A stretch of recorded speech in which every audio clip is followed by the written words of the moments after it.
महकमा मौसमियात ने सिंध की साहिली पट्टी पर आने वाले असना नामी ताकतवर तूफान से खबरदार कर दिया।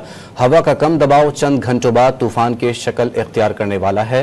महकमा मौसमियात ने तमाम अहम इदारों को अलर्ट जारी कर दिया। महकमा मौसमियात ने बहरी अरब में रन ऑफ कच्छ के इलाके में हवा के शदीद दबाव की मौजूदगी से आगाह कर दिया। ये सिलसिला आज रात या कल सुबह तक सिंध की साहिली पट्टी तक पहुंचेगा।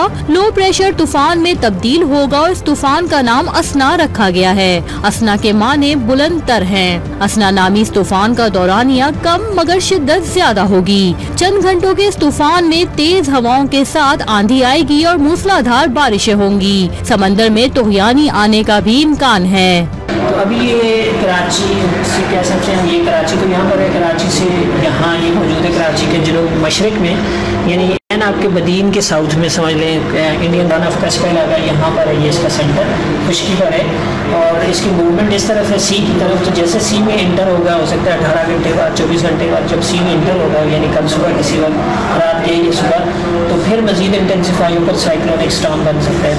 महकमे मौसमियात और PDMA के जारी करदा साइक्लोन अलर्ट पर वजीर आला सिंध ने भी तमाम महकमों बिलखुसूस इंतजामिया और बल्दियाती इदारों को मजीद मुतहरिक रहने के अहकामात जारी कर दिए और महकमा आपाशी को दरिया, नहरों, पानी की गुजरगाहों और बंदों की निगरानी की हिदायत जारी कर दी। कैमरामैन नबील हसन के साथ अना मशकूर, डॉन न्यूज़, कराची।